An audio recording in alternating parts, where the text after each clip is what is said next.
نحمده ونصلي على رسوله الكريم أما بعد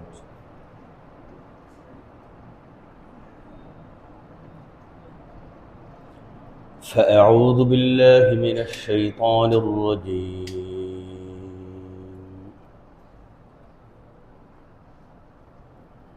بسم الله الرحمن الرحيم.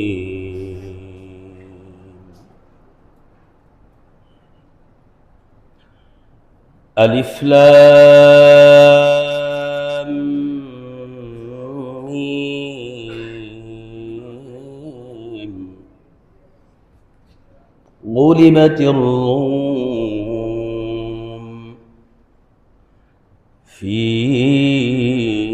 أدنى الأرض وهم من بعد غلبهم سيغلبون في بضع سنين. لله الأمر من قبل ومن بعد ويومئذ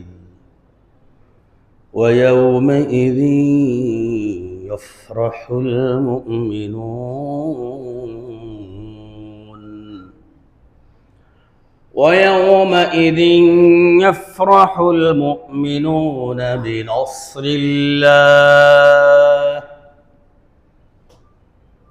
ويومئذ يفرح المؤمنون بنصر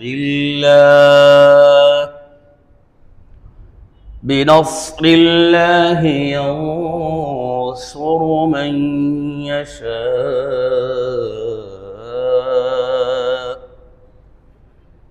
وهو العزيز الرحيم.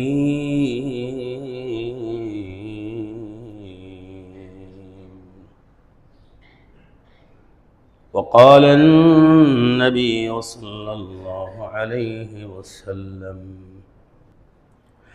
المؤمن القوي خير وأحب إلى الله من المؤمن الضعيف وفي كل خير. صدق الله مولانا العظيم وصدق رسوله النبي الكريم ونحن على ذلك لمن الشاهدين والشاكرين والحمد لله رب العالمين. اللهم صل على محمد وعلى آل محمد كما صليت على إبراهيم وعلى آل إبراهيم إنك حميد مجيد. اللهم بارك على محمد وعلى آل محمد كما باركت على إبراهيم وعلى آل إبراهيم إنك حميد مجيد. মুআজ্জাজ মুহতারাম মুসল্লিয়ানে কেরাম, আল্লাহ পাকের দরবারে অসংখ্য গণিত শুকর আদায় করছি যে মহিয়ান গরিয়ান সর্বশক্তিমান আমাদেরকে তার এই পবিত্র ঘরে আজকের এই গুরুত্বপূর্ণ পবিত্র দিবসে ঠিক যথারীতি যথাসময়ে আসার ও বসার, দু চারটি কথা বলার ও শোনার তৌফিক দান করলেন, তাই আমরা শুকর আদায় করি আলহামদুলিল্লাহ।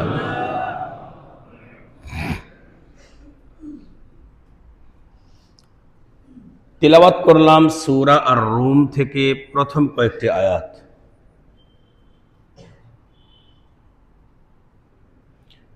এবং প্রিয় নবীজি রসুল করিম সাল্লাল্লাহু আলাইহি ওয়াসাল্লামের অসংখ্য অগণিত হাদিস থেকে একটি হাদিসের টুকরা তেলাওয়াত করলাম। মহান রব্বুল ইজ্জত ওয়াল জালাল আমাদেরকে এই তেলাওয়াতের সওয়াব সকলকে দান করেন।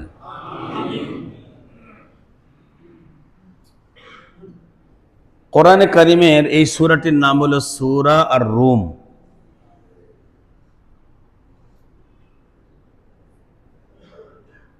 বর্তমানে যে রাষ্ট্রটাকে ইটালি বলা হয়, রাসূল সাল্লাল্লাহু আলাইহি ওয়াসাল্লামের যুগে এটার নাম ইতালি ছিল না, কি ছিল? রোম ছিল। সারা বিশ্বের সুপার পাওয়ার তৎকালীন সময় ছিল পারস্য সাম্রাজ্য। বর্তমানে পারস্য সাম্রাজ্যকে আমরা ইরান বলে চিনি। অবশ্য আয়তন কম বেশি আছে, কিন্তু প্রধান যে নামটা, সেই নামটা আগে ছিল পারস্য, ফারিস।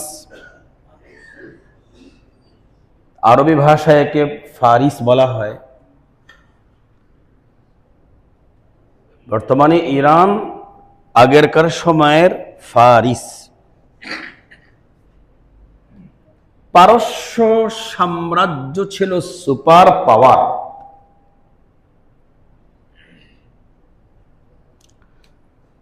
আর এই পারস্য সাম্রাজ্য যে সুপার পাওয়ার, এদের চোখ রাঙ্গানি সারা বিশ্বে এক সমান ছিল না। এদের অ্যালার্জি ছিল রোমের উপর। আপনারা বুঝতে পারছেন যে বর্তমানের ইটালি তখনকার রোম। খুব চোখ রাঙ্গায়।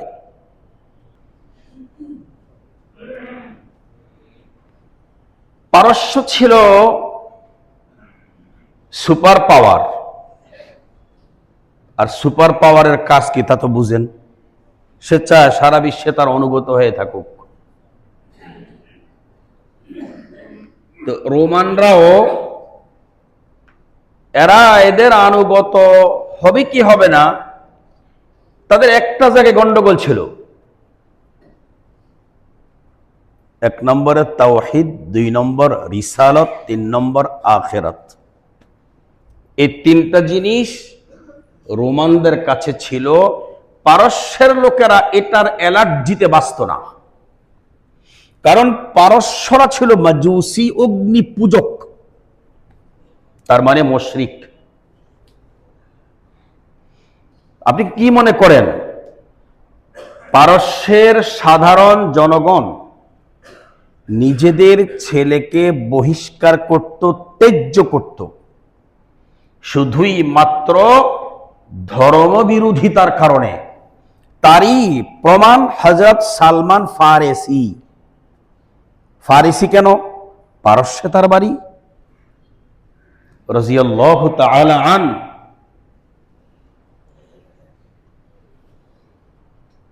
আপনি কোন একখানে বসে যান, জায়গা পাবেন। ও, সালমান ফারেসি রাদিয়াল্লাহু তাআলা আন পারস্যের ছিলেন। এক বাবার এক ছেলে। কোন বাবার যদি একটা ছেলে থাকে, এই ছেলেকে সহজে ত্যায্য করতে পারে না। কিন্তু সালমান ফারেসি রাদিয়াল্লাহু তাআলা আনহুকে বাবা ত্যায্য করে দিয়েছে শুধু একটা অপরাধ। তিনি বলেছিলেন, যদি এর চাইতে কোনো ধর্মকে আমার কাছে সেরা মনে হয়, তাহলে আমি অগ্নি পূজা ছেড়ে ওই ধর্মে চলে যাব। ত্যায্য করে দিয়েছে।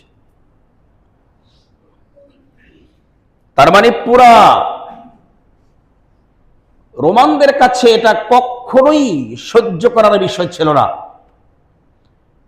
আরে পারস্যের কাছে, পারস্যে রোমানদের এই 3টা বিষয়কে মানতেই পারত না।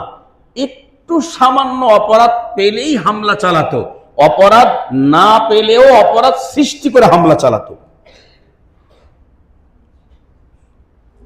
অপরাধ কি? তাওহীদ, রিসালাত, আখিরাত।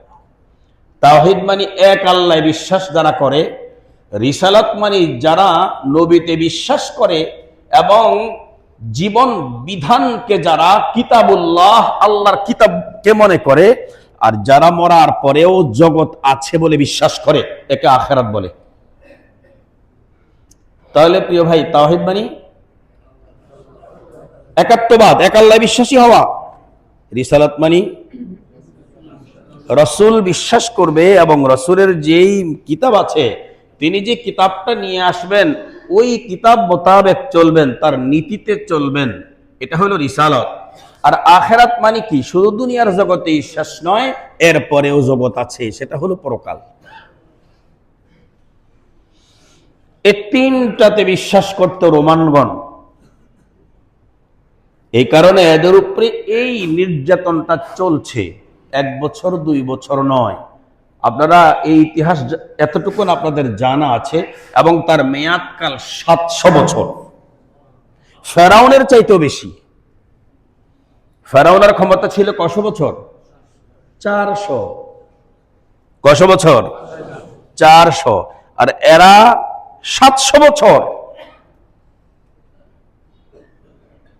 এরই মাঝে আল্লাহর হাবিব রসুল করিম সাল্লাল্লাহু আলাইহি ওয়াসাল্লাম যখন নবুয়ত প্রকাশ করে কালিমার দাওয়াত দেন, তখন পারস্যের এই হামলা, পারস্যের এই রোগচক্রাঙ্গানো ইতালির উপর, রোমানদের উপর, এটা পুঁজি হয়ে গেছে কোরাইশের কাফেরদের। যতবারই হামলা চালায় অথবা যুদ্ধ বাঁধে, যখনই পারস্যের লোকেরা জিতে যায়, রোমানরা হেরে যায়, তখন মক্কার কাফিররা মুসলমানদেরকে উৎপীড়ন করার চেষ্টা করে। দেখো, তোরা যেমনি করে এখন এক আল্লাহ বিশ্বাস করে আমাদেরকে দাওয়াত দিচ্ছিস, নবীও রিসালত, রসুল রিসালত, নবীও নবুয়তের দাওয়াত দিচ্ছিস, পরকালের আখেরাতের দাওয়াত দিচ্ছিস, তোরা দেখ তোদের এই দাওয়াত ওই রোমানরাও দেয়, তারা পরাজিত। তোরা আমাদের হাতে যুদ্ধে লাগলেও পরাজিত হবি। এই বিষয়টা সাহাবায়ে কেরামের জন্য খুব কষ্ট। সর্বশেষ একটা যুদ্ধ বাঁধে খুব কঠিন ভাবে। তখন রোমানদের প্রতীক পর্যন্ত ভেঙ্গে ফেলে সব অঞ্চল দখল করে নেয় পারস্যের লোকেরা, সব অঞ্চল দখল করে নেয়। এই সব কিছুতে ওরা যতটুকু আনন্দ করে, পারস্যের লোকেরা যতটুকু আনন্দ করে, তার চাইতে বেশি আনন্দ করে মক্কার কাফিররা। সাহাবায়ে কেরামের জন্য রাস্তায় বের হওয়া কঠিন। আল্লাহ রব্বুল ইজ্জত ওয়াল জালাল এই সূরা রুমটা পাঠাইয়া সাহাবায়ে কেরামকে একটা সান্ত্বনা দিলেন। এই কটা আয়াতেই সাহাবায়ে কেরাম সান্ত্বনা পেয়ে গেলেন। আর মক্কার কাফিররা কি বিশ্বাস করে নিয়েছে? তারা বাজি ধরে, হবে না। যেমন উবাই ইবনে খালফ, উমাই নয়, উবাই ইবনে খালফ হযরত আবু বকর সিদ্দিক রাদিয়াল্লাহু তাআলা আনহুকে বলছে, তোমার এই কোরআন যেই কথা বলে, এই কথা অনুপাতে তোর সাথে আমার সাথে বাজি হোক। যেই পাওয়ার পারস্যের, কখনোই রোমের লোকেরা পারস্যের উপরে কোনো আক্রমণ করে জিততে পারবে না। সিদ্দিক আকবর রাদিয়াল্লাহু তাআলা আনহু কি এমনি সিদ্দিক হয়েছেন? বিশ্বাসের সর্বোচ্চ মাপকাঠি এই উম্মতের মাঝে যার, তার নাম আবু বকর। তিনি বলছেন, তোরে আমি মাত্র 3 বছর সময় দিলাম। ক বছর? কজা কি হবে 3 বছরে? 3 বছর পরেই দেখবি পারস্য পরাজিত আর রোম বিজয়। তো ঠিক আছে, এটা যদি হয় তাহলে 10টা ঘোড়া বাজি হোক। আচ্ছা, তো 10টা ঘোড়া বাজি হোক, যদি পারস্যকে হারাতে পারে, তাহলে আমি তুই আবু বকরকে 10টা ঘোড়া দেব। আর যদি না পারে তাহলে তুই দিবি তো? দেব। সিদ্দিক আকবর রাদিয়াল্লাহু তাআলা আনহু রাসূল করিম সাল্লাল্লাহু আলাইহি ওয়াসাল্লামের কাছে এসে সংবাদটা দিলেন। নবীজি বলছেন, তুমি কি দেখে বুঝছো 3 বছর? বিদউন দেখে বুঝছি। বিদউন হলো 3। রাসূল সাল্লাল্লাহু আলাইহি ওয়াসাল্লাম বলেন, বিদউন মানে তো 3 নয়, বিদউন মানে হলো সর্বনিম্ন 3, অর্থাৎ মিনিমাম পরিমাণ 3, এর ম্যাক্সিমাম পরিমাণ আছে। তো সিদ্দিক আকবর বলছেন, কত? 9। সুবহানাল্লাহ। কই বিদউন? এই যে কোরআনে কারিমের তিলাওয়াতের ভিতরে আমি পড়েছি, ফি বিদ'i সিনিন। আল্লাহর কোরআনটা এমনই, এমন একটা শব্দ হবে যে শব্দ নিয়ে হুমড়ি খেয়ে পড়তে হবে। সিদ্দিক আকবর আরব্য মানুষ, কত বড় সাহিত্যিক, তথাপিও তিনি বিদউন শব্দ যে মিনিমাম 3, তার যে ম্যাক্সিমাম কিছু আছে এটা তিনি জানতেন না। তাহলে এখন কি করা যায় ইয়া রাসূলুল্লাহ? নবীজি বলতেছেন, এভাবে গেলে তো ছোট একটা পরাজয়ের মতো লাগে। তুমি ওর কাছে গিয়ে বলো যে তোমাদের যে বাজিটা ধরেছো এটা বাজি 10 থেকে 100। আল্লাহু আকবার। কই আর 9 ভেতরেই যা ঘটবে, 9 বছরের ভিতরেই ঘটবে, এ কথা বলো। হযরত আবু বকর সিদ্দিক রাদিয়াল্লাহু তাআলা আনহু উবাই ইবনে খলফের কাছে এসে বললেন যে আল্লাহর হাবিব রাসূল করিম সাল্লাল্লাহু আলাইহি ওয়াসাল্লামের কাছে আলোচনা করার পরে তিনি বলেছেন, এত কম বাজি হবে না। বর্তমানে বাজি ধরা হারাম না হালাল? তখন হারাম ছিল না। বিধান আস্তে আস্তে 23 বছরে এসেছে, এই বিধানটা তখন ছিল না। আল্লাহর হাবিব বলেন যাও। সিদ্দিক আকবর গেলেন, গিয়ে বলছেন, আল্লাহর হাবিব বলছেন আমাদের এখানে 10টা নয়, বাজির জিতলে যে যা জিতবে তার জন্য হবে 100টা।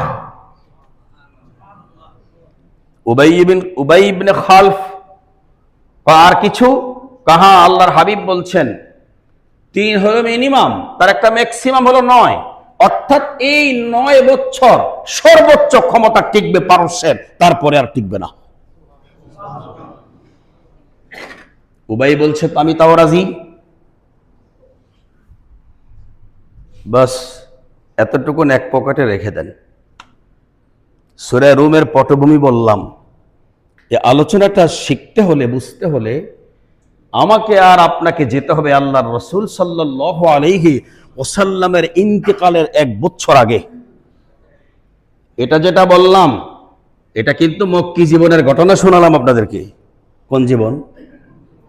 সূরাতুর রুম। সূরা রুম কোথায় অবতীর্ণ? মাশাআল্লাহ, মক্কা অবতীর্ণ সূরা রুম।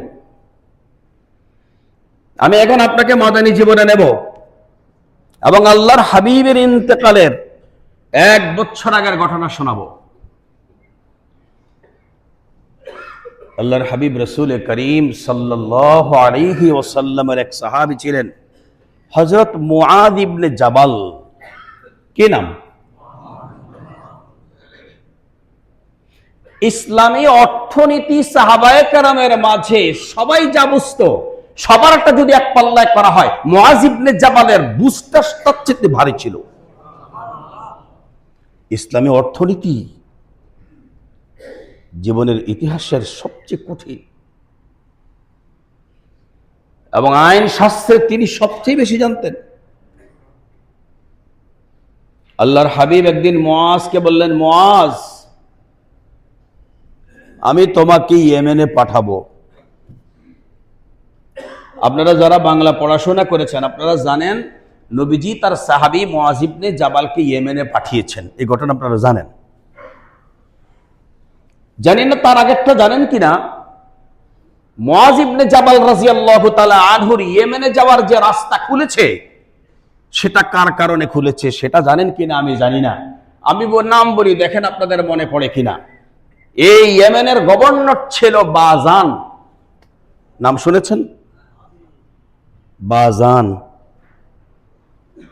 এই বাজান গভর্নর কোন মুসলমানের ছিল না, এই বাজান গভর্নর কোন ইহুদির ছিল না, এই বাজান গভর্নর কোন খ্রিস্টানের ছিল না, অর্থাৎ আহলে কিতাবদের পক্ষ থেকে গভর্নর ছিল না। বাজান গভর্নর ছিল ওই যে পারস্য যে সুপার পাওয়ার, পারস্যের একটা প্রদেশ ছিল এই ইয়ামান, ইয়েমেনের গভর্নর তারা বানিয়েছে বাজানকে। বাজানের মাধ্যমেই মুআয ইবনে জাবালের রাস্তা খুলেছে। কেমনে? এই বাজান মজুসি, অগ্নিপূজক, মুশরিক,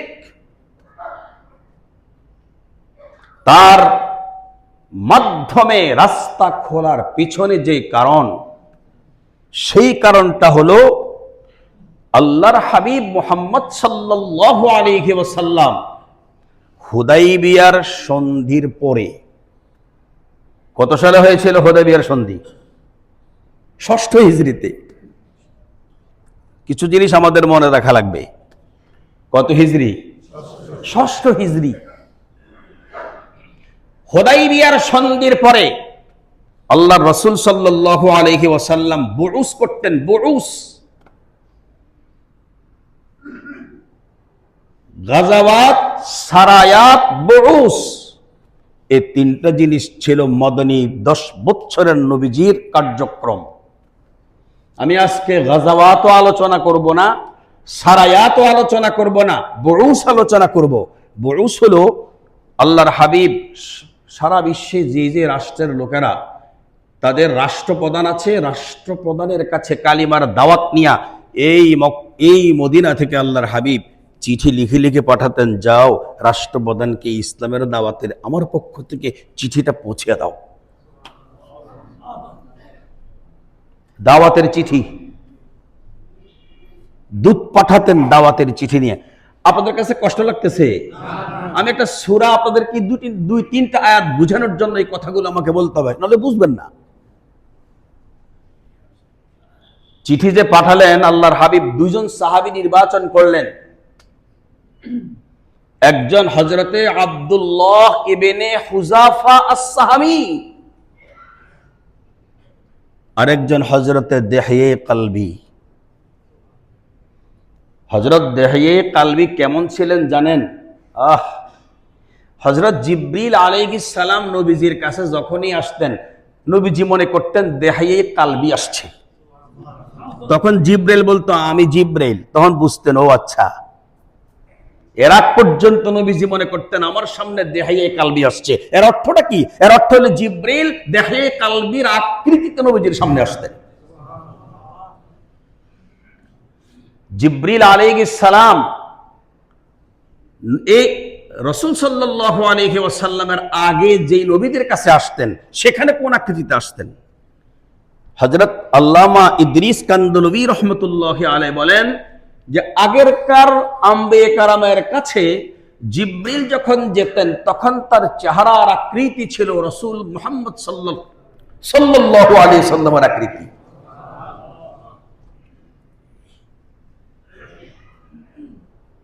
প্রশ্ন করবেন, তাহলে নবীজির যুগে নবীজির আকৃতিতে আসলো না কেন?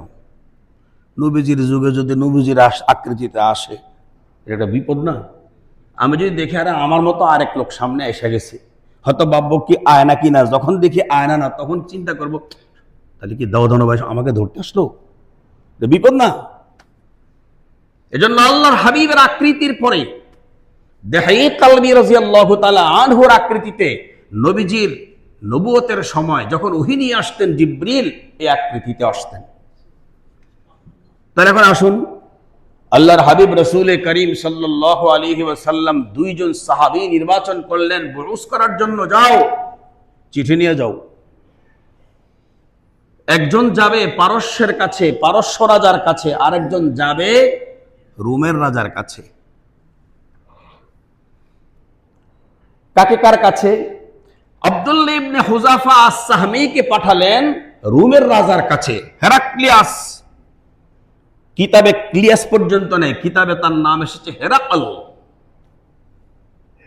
আর পারস্যের রাজার কাছে পাঠিয়েছেন দেহয়ে কলবি রাদিয়াল্লাহু তাআলা আনহুকে। কারণ এটা একটা বেয়াদব। পারস্যের রাজা কি বেয়াদব, এজন্য বেয়াদবের কাছে সর্বোচ্চ সুন্দর চেহারার সাহাবী পাঠিয়েছেন।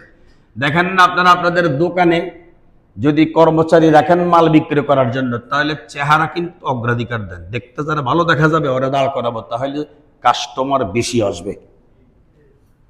বাস্তব তো, গরম মাথা ঠান্ডা হয়ে যায় সুন্দর চেহারা দেখলে। কয়েকটা জিনিস মানুষের মেজাজ ঠান্ডা করে, জামাল কামাল নওয়াল কারাবাত। জামাল কামাল নওয়াল কারাবাত, চারটা জিনিস। জামাল নওয়াল কামাল কারাবাত, জামাল কামাল নওয়াল কারাবাত, একটু মনে রাখেন, এগুলো এখন আলোচনার সময় নেই। এই চারটা জিনিস মানুষের মেজাজ ঠান্ডা করে।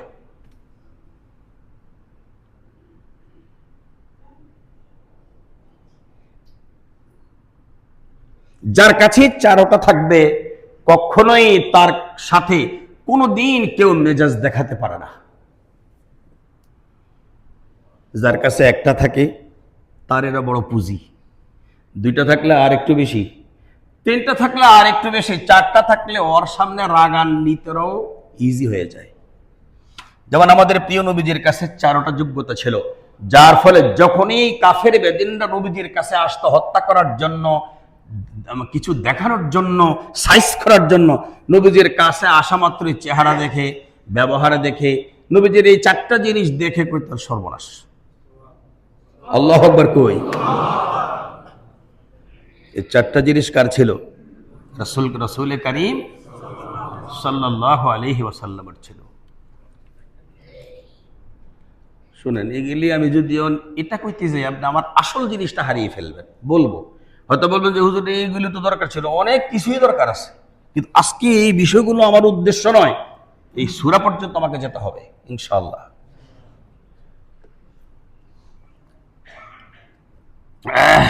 ঘরে গিয়ে ঝামেলা করার দরকার নাই যে তোমার কাছে চারটা নেওয়ার লাগে তোমার লাগে আমার রাগ উঠে, দরকার নাই। ইঙ্গিতে বললাম আর কি। যদি কোনো স্ত্রীর কাছে এই চারটা জিনিস থাকে, স্বামী জীবনেও তার লগে রাগ করবে না। মাশাআল্লাহ কই। চলুন, আল্লাহর হাবিব রাসূল কারীম সাল্লাল্লাহু আলাইহি ওয়াসাল্লাম সর্বোচ্চ সুন্দর চেহারার অধিকারী দেহাই কালবি রাদিয়াল্লাহু তাআলা আনহুকে পাঠালেন পারস্যের রাজার কাছে। আর আব্দুল্লাহ ইবনে হুযাফা আস-সাহমি রাদিয়াল্লাহু তাআলা আনহুকে পাঠালেন হেরাক্লিয়াসের কাছে। আর এর নাম হলো খুসরু পারভেজ। পারস্যের রাজার নাম খুসরু পারভেজ। হেরাক্লিয়াসের কাছে যখন আব্দুল্লাহ ইবনে হুযাফা চিঠি নিয়ে গেলেন, তখন হেরাক্লিয়াস চিঠিটা পাওয়ার পরে আব্দুল্লাহ ইবনে হুযাফার যাচাই করার জন্য কিছু কাজ করলেন। বলেন যে আরবীয় কোনো লোক এখানে আছে কিনা, থাকলে তাকে একটু ডাকো, দেখি এই লোকে যে চিঠি নিয়ে আসলো এটার যাচাই করে দেখব। তখন ঘটনাক্রমে একজন কাফির ছিল এই মক্কার। ওই কাফির এত কঠিন কাফির, বাপরে বাপ, যেন আল্লাহর রাসূল এইদিকে নবী হইছেন কোরাইশের বলে। তার ধারণা ছিল যে উনি কোরাইশ হওয়ার কারণে নবুয়তের দাবি করছে। আমিও তো কোরাইশ, আমি কেন করব না? বরঞ্চ তার বাপে আমার বাপের 9 জনের ছোট, আমার বাপের 9 জনের ছোট, সেই মোহাম্মদ যদি নবুয়তের দাবি করে আমি কেন করব না? এই টেনশন ছিল আবু সুফিয়ানের দিলে। তখন তিনি কাফের ছিলেন। আবু সুফিয়ান রাদিয়াল্লাহু তাআলা আনহু কাফের থাকা অবস্থায়, তিনি তো কাফের ছিলেন, তাকে ডাকালেন হেরাক্লিয়াস। ডাকে কয়েকটি প্রশ্ন করলেন। এই প্রশ্নগুলোর মাঝে তিনি যেই জবাব দিলেন, জবাবগুলো দেওয়ার পরে বলতেছেন, হ্যাঁ আমি অপেক্ষায় ছিলাম যে আখিরি জামানা পয়গম্বর আসবে, তবে এটা জানা ছিল না যে তিনি মক্কায় আসবেন। তবে তোমার কথার দ্বারা বোঝা যায় ইনিই তিনি। আমি তার কাছে ইসলাম কবুল করার জন্য এক পায়ে খাড়া। হেরাক্লিয়াস সম্পূর্ণ রেডি। হেরাক্লিয়াস যখন তার মন্ত্রী সভা ডাকলেন, ডাকার পরে সকলের উপস্থিতিতে আব্দুল্লাহ ইবনে হুযাফা আস-সাহমিকে উপহার দিয়ে বিদায় দিয়ে দিলেন। আব্দুল্লাহ ইবনে হুযাফা আস-সাহমি রাদিয়াল্লাহু তাআলা আনহু চলে আসলেন, নবীজির সুসংবাদ দিলেন এই ঘটনা। কিন্তু হেরাক্লিয়াস করলোটা কি? যখন এই কাজটা করে বিদায় দিলেন তখন মন্ত্রী পরিষদ এটা মানতে পারল না, কিন্তু উপস্থিত সভ্যবৃন্দ কিছুই বলল না। যেমন দেখেন, আমি যখন বয়ান করি আমার এই বয়ান সবার কি মন মতো হয়? যার মন মতো হয় না সে কি প্রতিবাদ করে, কিন্তু পরে গিয়ে কয় এটা কোনো কি রে? হয়তো এটা আমার বেলায় নয়, যে কোনো কারোর বেলায়। হেরাক্লিয়াস যখন বিদায় করলো সভ্যবৃন্দকে, এরা তখন পরস্পর আলোচনা করলো, এটা কইল কি? চল আমরা তার সামনে দিয়ে আমরা আমাদের ক্রুশে যাব, সাচ্চে গিয়ে আমরা আমাদের ক্রুশকে সম্মান প্রদর্শন করব। সবাই একেবারে সভ্যবৃন্দ সবাই রাজারে কিছু না বলে সাচ্চে গিয়ে তাদের যে প্রতীক ছিল প্রতীকের সামনে তারা তাদের মতো করে ধর্ম আলোচনা করতেছে।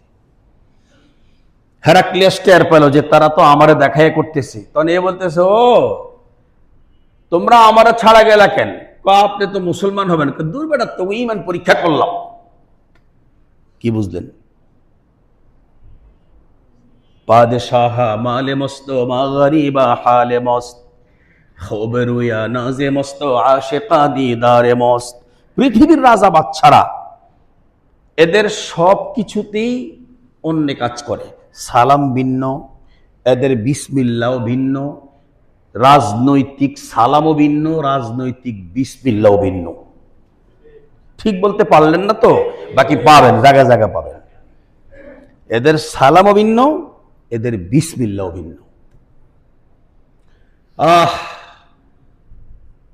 যখন এই বিষয়টা দেখলো সে, ওরা তোদের ঈমান পরীক্ষা করলাম যে মুসলমানদের থেকে দাওয়াত আসলো, আমি নিজে যখন এমনটা বললাম তোমরা কোনো প্রতিবাদ করতে পারলে না, কি ঈমান তোমাদের? মিয়া মানে একেবারে পোল্ট্রি নগদ, বাস যা হওয়ার তো হলো। এতটুকুন রাখেন, এটা এতটুকুন থাকুক। এবার আসেন পারস্য রাজার কাছে যখন হযরত দিহিয়া কালবী রাদিয়াল্লাহু তাআলা আনহু গেলেন, তখন সে কি করলো? যখন দাওয়াত নিয়ে গেল, চিঠিটা দেখার পরে তর্জমান ডাকলো। তর্জমান মানে দোভাষী। দোভাষী ডেকে বলল, পড়ো তো। তো পড়ছে। তো শব্দ আছে আসলিম তাসলাম, ইসলাম কবুল করো, নিরাপদে থাকবে।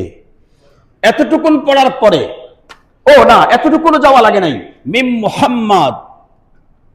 মুহাম্মদ ইলা আজিমি ফারেস খসরু পারভেজ, এতটুকুন পড়ার পর থাম, আমি সুপার পাওয়ার, আমি পারস্যের রাজা, আমার আয়ত্তে আরব কান্ট্রি, আরবের সৌদি আরব, মক্কা মদিনা সব। কত বড় সাহস! আমার নামের আগে তার নাম। তার নাম আগে হবে কেন? আমার নাম আগে হবে। আমি আপনাকে জিজ্ঞেস করি, চিঠিতে প্রেরকের নাম আগে হয় না প্রাপকের নাম আগে হয়? ঠিক তো, আগে হবে প্রেরকের নাম, তারপরে হবে প্রাপকের নাম। তো দেখেন ও কত বড় জাহেল, ও একটুক বিদ্যাই জানে না যে মুহাম্মদ সাল্লাল্লাহু আলাইহি ওয়াসাল্লাম তো প্রেরক, তার নাম তো আগে হবে, আর সে হলো প্রাপক, ওর নাম পরে হবে। ও এইটাই জানে না। ওকে চিঠিটা দে। চিঠি দেওয়ার পরে চিঠিটা ধরে টুকরা টুকরা রেজা রেজা করলো। রেজা রেজা করে হযরত দিহিয়া কালবীকে সেখান থেকে ধাক্কে বের করে দেওয়া হলো। যা। আল্লাহর হাবিব রাসূল করিম সাল্লাল্লাহু আলাইহি ওয়াসাল্লামের সাহাবী মদিনায় চলে গেলেন, গিয়া আল্লাহর হাবিবকে এই সংবাদটা জানালেন, ইয়া রাসূলুল্লাহ, এই কাজটা সে করেছে। আল্লাহর হাবিব মুহাম্মদ সাল্লাল্লাহু আলাইহি ওয়াসাল্লাম কি পর্যন্ত কষ্ট পেলেন, নগদ বদদুয়া করলেন, বদদুয়া কবুল হয়ে গেল। আল্লাহুম্মা মায্যিক কুল্লা মুমাযযাকিন, আল্লাহ ও আমার চিঠিকে যেমনে টুকরা টুকরা করেছে, তুমি তাকে এবং তার রাজ্যকে এমনি টুকরা টুকরা করো। ও এতটুকু থেমে থাকে নাই। ও করলো কি? এখান থেকে দেখেন আমাদের এই আলোচনার এখন লাইন আপনি পাবেন। পারভেজ, খসরু পারভেজ দুজন লোক ডাকালেন দূত হিসেবে। ডাকায় বললেন, ইয়েমেনে যাও, ইয়েমেনে গিয়ে বাজানকে বলো সে যেন তার সৈন্য দিয়ে মুহাম্মদকে গ্রেফতার করে। নাউজুবিল্লাহ তো সবাই বললেন না? তাহলে গ্রেফতার আগেও বলেন না কেন? কোরআনওয়ালার গ্রেপ্তার আগেও ছিল। রাজা যা ওরে গ্রেপ্তার করতে বল, বাজানকে বলবি তার দেশ থেকে, সেখান থেকে আমি তাকে যতটুকু গভর্নর করেছি সেখান থেকে সে যেন মদিনায় পাঠায় মোহাম্মদকে গ্রেপ্তার করে মদিনায়ও রাখবে না, মক্কায়ও রাখবে না, ইয়ামানেও নিবে না, পাঠাবে সরাসরি পারস্যে। আমি তাকে দেখে ছাড়বো। মুহাম্মদ সাল্লাল্লাহু আলাইহি ওয়াসাল্লামের এই গ্রেপ্তারের নির্দেশ দেওয়ার পরে দুজন চলে গেল ইয়ামানে, বাজানের কাছে গিয়ে কথাটা বলল। বাজান ঠিকই লোক পাঠালো 2 জন গ্রেপ্তার করার জন্য, 2 জন সেনাবাহিনী পাঠালো, যাও ওরে গ্রেপ্তার করো। যখন গ্রেপ্তার করতে গেল মুহাম্মদ সাল্লাল্লাহু আলাইহি ওয়াসাল্লাম মুচকি হাসি দিয়ে বলতেছেন, আজকে যাও কালকে, আজকে যাও কালকে। এরা চলে গেল। তাহলে বুঝতে হবে এত বড় বেয়াদব না। আমাদের দেশে গ্রেপ্তারে পাঠাইলে আরো বড় বেয়াদব আছে না? তোর আপনি কালকে থন, আমার আজকেই লাগবে, না আমার পথ বাড়বো না। এরা চলে গেল। পরদিন আসলো, আসার পরে মুহাম্মদ সাল্লাল্লাহু আলাইহি ওয়াসাল্লাম জিজ্ঞেস করলেন, আমাকে গ্রেপ্তার করতে আসছো? কয় জি। তো আমাকে গ্রেপ্তার করে কই নিবা? পারস্যের রাজার সামনে নিব। পারস্যের রাজাই তো নাই। মানে আরে তুমি তো এই খবর জানো না। নবীজি মুচকি হাসি দিয়ে বলেন যে ও তো টুকরা টুকরা করে ফেলেছে, ওর ছেলে ওকে খবর লয়ে দেখো। আল্লাহু আকবার। খবর লয়ে দেখো, ওর ছেলে ওকে টুকরা টুকরা করে দিয়েছে, খবর লয়ে দেখো। এই কথাটা শোনার পরে এদের শরীর প্রকম্পিত, কেঁপে উঠছে। এখন তো একটা আশ্চর্যের বিষয়, মোবাইলে খবর পেল, টেলিফোনে, কিসে বলেন? ওয়াহী ওয়াল খাফিয়ুল্লাযী লা ইউদরাক বিল হিস। পৃথিবীর কোন ইন্দ্রিয় যার কাজে ব্যবহার হয় না, তার নামই হলো ওয়াহী। সেই ওয়াহীর মাধ্যমে আল্লাহর হাবিব বলেন, তোমরা আমারে গ্রেফতার করে নিবা কার কাছে? ওই তো নাই, গত রাতে তো ওর ছেলে ওকে টুকরা টুকরা করে ফেলেছে, আমাকে গ্রেফতার করে আল্লাহ ডাকি।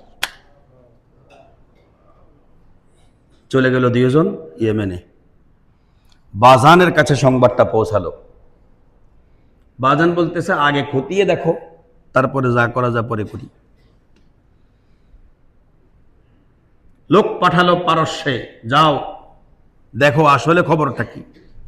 ঠিক যেই তারিখে এই সংবাদটা তাদের কানে আসে, তার আগের দিন রাতের কথাটাই দুধ দিয়ে সংবাদ দিয়ে জানালো, হুজুর অমুক দিন অমুক রাতে তার ছেলে তাকে টুকরা টুকরা করেছে। বাজানকে সর্বনাশ। কোনো খবর ছাড়া, কোনো কিছুর সাহায্য ছাড়া যিনি এত বড় সংবাদ, সত্য সংবাদ দিলেন, নিঃসন্দেহে তিনি একজন সত্য নবী, এতে কোনো সন্দেহ নাই। তোমরা কে যাইবা না আমি জানি না, আমি ইয়ামান থেকে এখন মদিনায় চলে যাব, আল্লাহর হাবিবের হাত রেখে আমি মুসলমান হয়ে যাব। ইয়েমেনে থাকা যত মানুষ ছিল, এর ম্যাক্সিমাম মানুষগুলো হযরতে বাজান রাদিয়াল্লাহু তাআলা আনহুর কবুল, তার সাথে ইসলাম কবুল করবে। নবীজি সাল্লাল্লাহু আলাইহি ওয়াসাল্লামের হাতে সবাই মদিনা চলে যান, গিয়ে নবীজির হাতে ইসলাম কবুল করেন। প্রিয় ভাইরা, দেখুন, বাজান যদি ইসলাম কবুল না করত, তাহলে মুআজ ইবনে জাবালের সেদিন পরবর্তীতে ওই যে নবীজির ইন্তেকালের 1 বছর আগে ইয়ামানে যাওয়া কখনোই সম্ভব ছিল না। আর বাজানের ইসলাম কবুলটা হলো কেমন, কি করে? ইসলাম কবুলের নেপথ্যে যে বিষয়টা, সেটা হলো আল্লাহর হাবিব সাল্লাল্লাহু আলাইহি ওয়াসাল্লামের সাথে বেয়াদবি, সেই খসরু পারভেজের বেয়াদবি। খসরু পারভেজ বেয়াদবি করে কি হলো? সে নিজ ধ্বংস হলো। আল্লাহর হাবিব সাল্লাল্লাহু আলাইহি ওয়াসাল্লাম বলছেন যে এই পারস্য খণ্ড খণ্ড হবে, হলো কিনা? হযরত ওমর রাদিয়াল্লাহু তাআলা আনহুর যুগে পুরা পারস্য ওমর রাদিয়াল্লাহু তাআলা আনহু বিজয় লাভ করেন। এবার আমরা কোরআনের আয়াতটা শুনি, তাহলে আমাদের কাছে স্পষ্ট হবে। আল্লাহ বলছেন আলিফ লাম মিম, এগুলো সিকিউরিটি কোড, আল্লাহ ও রাসূল ছাড়া কেউ জানে না। গুলিবাতির রুম, 700 বছরের শেষ যুদ্ধ, এই যুদ্ধেও পরাজিত রোম, ফি আদনাল আরদ, নিকটবর্তী রাষ্ট্রে, সেটা হলো পারস্যের কাছে। ওহুম মিন বাদি গালাবিহিম সায়াগলিবুন, এদের এই পরাজয়ের পরেই আসছে অচিরেই রোমদের বিজয়ী। সুবহানাল্লাহ। ফি বদআই সিনিন, 3 থেকে 9 বছরের ভিতরেই কাজটা ঘটবে। লিল্লাহিল আমর, আল্লাহর জন্যই হলো আমর। মিন ক্বাবলু ওয়া মিন বাদু, আগেও পরেও। ওয়া ইয়াউমা ইযিন ইয়াফরাহুল মুমিনুন, আর সেদিন মুসলমানরা, দেখেন এখানে মুমিন শব্দ আসছে, ইয়াউমা ইযিন ইয়াফরাহুল মুমিনুন, আর সেদিন এই সাহাবায়ে কেরাম সহকারে তাম দুনিয়ার সব মুমিন মুসলমানরা আনন্দিত হবে। কেন? বিনাসরিল্লাহ, সেখানে আল্লাহর সাহায্য থাকবে। প্রিয় ভাইরা আমার, আমি আপনাদেরকে জিজ্ঞেস করি, সেদিন পারস্য ছিল অগ্নিপূজক, রোম ছিল খ্রিস্টান রাষ্ট্র। তাদের সেই খ্রিস্টানদের কাছে 3টা জিনিস ছিল, তাওহীদ, রিসালাত, আখিরাত। সাহাবায়ে কেরামের কেউই পারস্যের পক্ষ করে নাই, প্রত্যেকেই পক্ষ করেছে রোমের, শুধুমাত্র ধর্মের দিকে তাকায়া। আর বর্তমানে আমরা দেখেন ঠিকই অনেক কিছুতে খালি দোয়া করি, আল্লাহ তুমি কেন এই কাজ করো না, আল্লাহ তুমি কেন ওই কাজ করো না। কিন্তু যখন ফুটবল বিশ্বকাপে জিতে যায় স্পেন, তখন আমরা আর খুশি হই না। আর্জেন্টিনা জিতলে আমরা খুশি হই, স্পেন জিতলে আমরা খুশি হই না। আমি তো খেলা একদিনের জন্য 1 সেকেন্ডও দেখি নাই, কিন্তু ছেলেকে বাবা যখন বিবাহ করায়, তখন ছেলের দাম্পত্য জীবন সুন্দর হলে বাবা খুশি হয় কি হয় না? আমরা, আপনারা যারা পক্ষ করছেন, আপনাদের এই পক্ষটা কোন দিকে যায়? সাহাবায়ে কেরামের যুগে পারস্যের দিকে তারা কে ছিল? কেউই ছিল না, প্রত্যেকেই রোমের দিকে পক্ষ ছিল, প্রত্যেক কাফের ছিল পারস্যের দিকে। আজকের এই দিনে আপনি কোন কারণে মুসিনা মেসি, আর্জেন্টিনা মুসিনা মেসি, আপনি সেই মুসির দিক যাবেন কেন? আপনি কেন যেতে পারছেন না? কেন যেতে পারছেন না আপনি স্পেনের দিকে? আপনি জানেন স্পেনের ইতিহাস? স্পেনের ইতিহাস আপনি জানেন? আমি আপনাকে স্পেনের বিষয়টা ইনশাআল্লাহ জানাবো, আল্লাহ যদি তৌফিক দেন। এই স্পেনের নবীর যুগের নাম ছিল আন্দালুস। আন্দালুসের কি ইতিহাস, সেখানকার আল্লাহওয়ালাদের কি আনাগোনা, ইলমে হাদিসের কি চর্চা। ইমাম মালিক রাহিমাহুল্লাহু তাআলা আনহু, তার জীবনের মুওয়াত্তা, যেটা সবচেয়ে গ্রহণযোগ্য কিতাব ছিল, বুখারী শরীফ লেখার আগ পর্যন্ত আসাহুল কুতুব বাদা কিতাবিল্লাহি তাআলা হুয়াল মুওয়াত্তা। বুখারী শরীফ লেখার আগ পর্যন্ত পৃথিবীতে সবচেয়ে কোরআনের পরে শ্রেষ্ঠ কিতাব ছিল মুওয়াত্তা। সেই মুওয়াত্তা কার হাতে হয়েছে? ওরা কারা? এটাই সেই স্পেনের সেই পূর্ব নাম আন্দালুস। আন্দালুসের ওলামায়ে কেরামের মাধ্যমে, আমি তো কোনো খেলা কোনোদিন দেখি নাই, কিন্তু আমি যখন শুনেছি আজকে খেলা হবে স্পেনের সাথে আর্জেন্টিনার, এই সংবাদটা পেয়েছি পরের দিন যে জিতছে, তখন শুনেছি গত রাত্র কয়টা বাজে খেলা শেষ হয়েছে, স্পেন জিতছে। আমার চোখ দিয়ে 1 ফোঁটা পানি আস্তে করে পড়ে গেছে। কেন পড়ে গেছে? এই স্পেনটা আন্দালুস, এই আন্দালুসটা কারা? এরা আমাদের সেই পূর্বকার ওলামায়ে কেরাম। আরে জানেন, তারিক বিন জিয়াদ বলেছিল, তারিক বিন জিয়াদের ছেলে বলছিল, আনা ইবনু তারিক বিক্রবিশির আলাইহি তারকুহু তায়রু কুআ। আরে তোমরা আমাকে চিনো, আমি তো তারিক বিন জিয়াদের ছেলে। আরে জানো আমার বাবাকে? আমার বাবা তো সেই যে আন্দালুসের এই মুসলমানদের ইসলামের জন্য আমার বাবাকে সেই দেশের জালেমরা হত্যা করে গাছে টাঙ্গিয়েছিল, শুলিতে চড়িয়েছিল, আর পাখিরা এসে আমার বাবার মগজ ঠোকরে ঠোকরে খেয়েছে। আমার বাপ কাউকে ভয় করে নাই, মগজ দিয়ে দিয়েছে ইসলামের জন্য। আমি সেই তারিক ইবনে জিয়াদের ছেলে। এই কথা শোনার পরে আপনি স্পেনে কোন, ওই যে একজন আমার বললো যে সাক্ষাৎকার দিয়েছে স্পেন জেতার কারণে এই বাংলাদেশের মুসলমানদের কান্নার রোল। আসল কথা হলো আমি বুঝি না আমি কোন পক্ষ করব। সূরা রুমের সাথে মিলিয়ে নিন। আসল তো কথা হচ্ছে এই খেলার কোনো পক্ষে আমি কোনোদিনও না, কারণ খেলার হার জিত এটা হলো ওয়াতিলকাল আইয়ামু নুদাবিলুহা বাইনান নাস, এটা একটা পালাক্রম, এক সময় জিতবে আর এক সময় ও জিতবে। কিন্তু আমাকে আর আপনাকে চিন্তা করতে হবে, আমার জিতের চিন্তা পরকালকে নিয়ে। এই যুগ, এই সময়ের কার, এই পৃথিবীর এই হায়াতে আমি কার পক্ষ করব? আমার এই পক্ষটা যেন পরকালের খেলার দিকে যায়, সেটা যেন জান্নাতের বিচার হয়। কারণ একবার জান্নাতে যেতে পারলে এই যে জিত শুরু হলো, এটার ঠগ আর নাই। ওয়ামান যুহজিহা আনিন নার ওয়া উদখিলাল জান্নাতা ফাকাদ ফাজ। ওই খেলা জিততে পারলে, একবার জান্নাতে ঢুকলে কোনোদিন বের হইতে হবে না। ওয়া আখিরু দাওয়ানা আলহামদুলিল্লাহি রাব্বিল আলামিন।